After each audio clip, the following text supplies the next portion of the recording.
The first time I heard the creature speak, it wasn't through my ears. It was through my mind. I had been stranded on the abandoned mining moon Vorsha 9 for 3 days. My crash pod from the downed starfreighter Aurora Lane was half buried in dust. Oxygen was running low. My supplies were down to 3 protein packs and half a canteen of filtered water. I spent each hour trying to send a transmission to anyone who might be nearby, but every time, nothing answered back except static or the distant groaning of the planet's crust. I was alone, or so I thought. On the third night, as I huddled inside the escape pod, a voice pressed into my skull. Not whispering, not threatening, just commanding.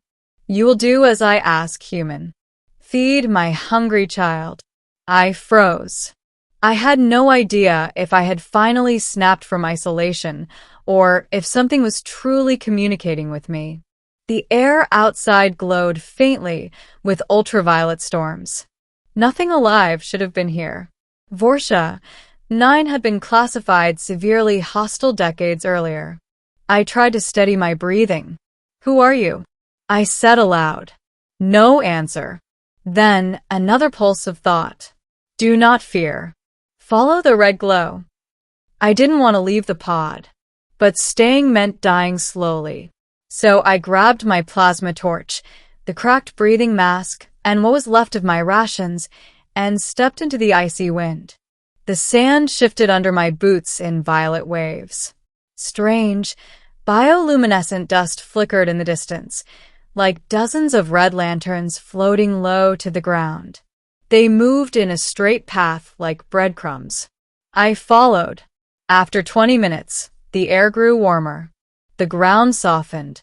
Cracks in the rock glowed from molten rivers beneath. The lights led to the mouth of an enormous cavern, and standing at its entrance was something living. Her silhouette was humanoid, tall, slender, elegant, but too still, too symmetrical to be human.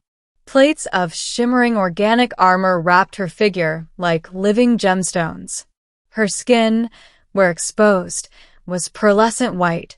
Her eyes glowed amber like liquid fire. She didn't move her lips when she spoke. The words stabbed straight into my mind. Human, you heard my call. Fear tried to paralyze me, but curiosity fought back. What do you want from me? She stepped closer. Not threatening, simply evaluating me like a scientist would examine a specimen. My child hungers. You will feed him. My confusion must have radiated through my thoughts, because she clarified. You will not be harmed. You are compatible. You will do this, and you will survive. Despite the way she towered over me, there was no hostility. She was desperate. That was the part one couldn't ignore. Beneath her telepathic voice there was sorrow, and something even deeper, hope. Take me to your child, I said. Her eyes flickered, a sign of approval. She turned and led me inside. Middle, the truth behind the hunger. The cavern descended in spirals, filled with warm air and softly glowing moss. It was unlike anything I had ever seen, a natural ecosystem carved inside stone. Deep inside lay a chamber filled with luminescent webs and vibrating cocoons. And in the center, on a bed of shimmering crystal, was a small creature. A baby. Not monstrous. Not horrifying. Just a child. Alien, yes, but clearly helpless.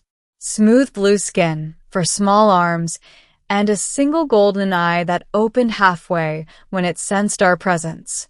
He chirped weakly. The mother, because that's what she was, knelt beside him.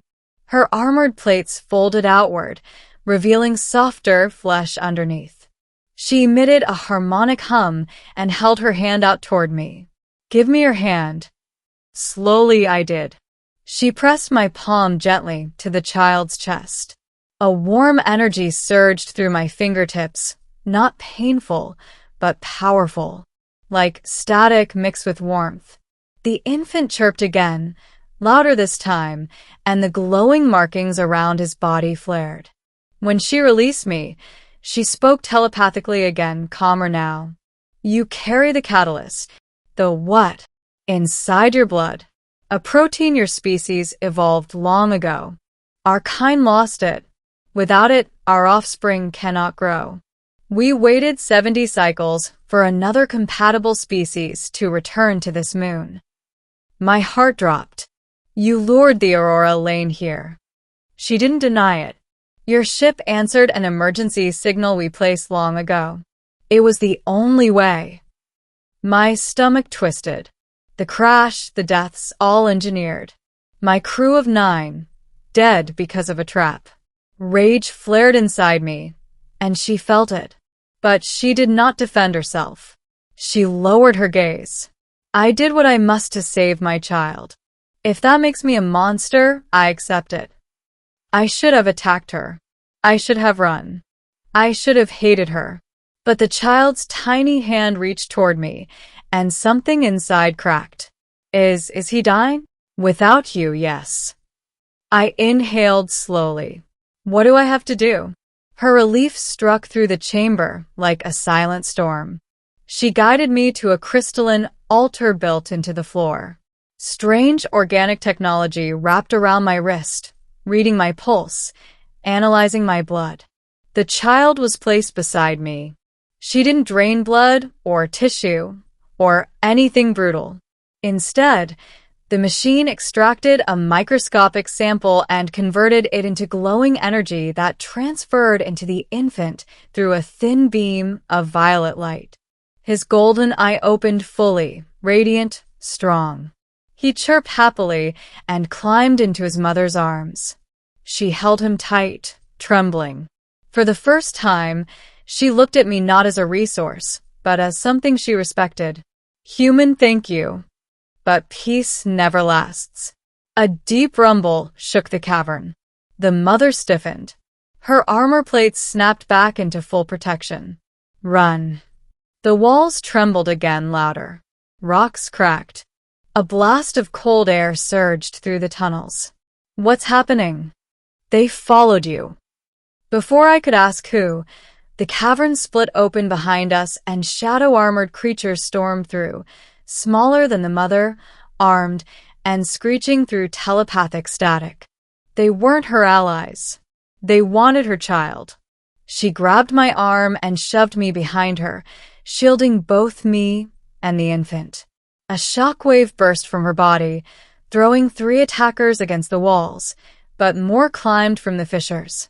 She fought like a storm made flesh, claws, psionic blasts, armor spikes. But she was outnumbered. One of them lunged for the child. Instinct overrode fear. I grabbed a fallen weapon, a jagged alien blade, and drove it into the attacker's back.